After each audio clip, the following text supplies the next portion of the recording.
talk a little bit about one other issue, actually how to prevent injuries on the cello or on any string instrument for that matter. This is something I'm very passionate about. I think it's terrible that some players end up using strategies that in order to play that are kind of unhealthy for them, and then they end up practicing these strategies, over practicing them to the point where they actually cause some type of, in some cases unfortunately, serious injuries. So there's a couple rules to follow when it comes to pain. First of all, I can't emphasize this enough. The rule of no pain, no gain does not apply to us at all. We are not really athletes. I know that gets said a lot, that we're athletes. We're really not athletes. You see, an athlete needs to build up their body to a certain extent in order to achieve a certain level. For example, a bodybuilder, of course, needs to get really huge muscles to win competitions, or a power lifter needs to develop an incredible lower body in order to lift those really, really heavy weights.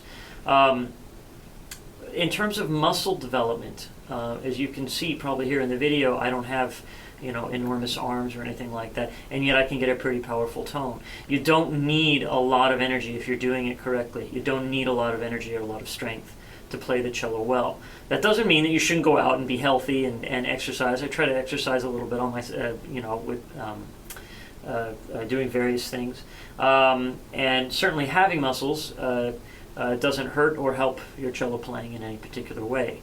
But I find that is the number one cause actually of injury, is most people ignore their bodies. They think that, well, okay, I'm doing something. I can feel a tingling sensation in my pinky. That means I must be working it pretty well. No, this is bad. Always pain, any kind of pain is something to be avoided, with the possible exception of, when you're first learning cello, you develop calluses that can be kind of painful.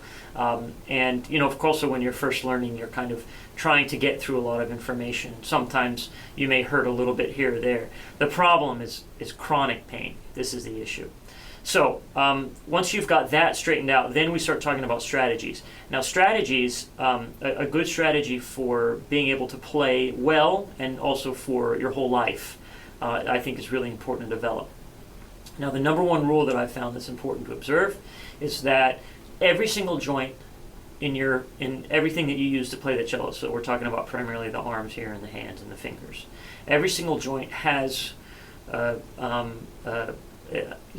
either it's free or either it's locked. A free joint is basically what you want. A locked joint is something that you don't want, with some little exceptions, but they're very, very minor exceptions, and they're not even worth it to go into. But that's the thing. If there's something that's locked, then that's something that can either potentially at some point cause you to have difficulty playing, or it may actually cause you difficulty now in terms of just being able to play expressively and all that. So that's the basic rule. If you keep every single joint that you're using unlocked and free, for example, that's the secret to a really free vibrato, is not having any joints locked. It's the secret to developing this really nice, free bow arm and nice free sound.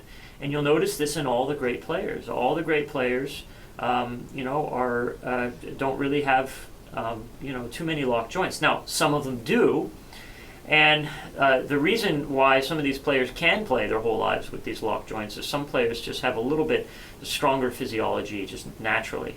Their tendons are a little bit stronger. Their overall structure is just kind of geared a little bit towards that level of endurance. But since these things are so hard to tell genetically, we might as well develop the strategy that's going to help you to play your best and the longest for you as possible. But then that number one rule is the most important. If you're feeling pain when you play, it means you're doing something wrong, right? Like anything else. It doesn't mean that you're building muscle. It doesn't mean that you're working the right things. No, it doesn't mean that at all. It really means that you need to address whatever it is causing the problem, and please tell your teacher, and your teacher will help you through this kind of thing. So anyway, this has been Joseph Mendoes with virtualsheetmusic.com. I hope you've enjoyed this video. Please leave comments down below, and I'll see you next time. Bye-bye.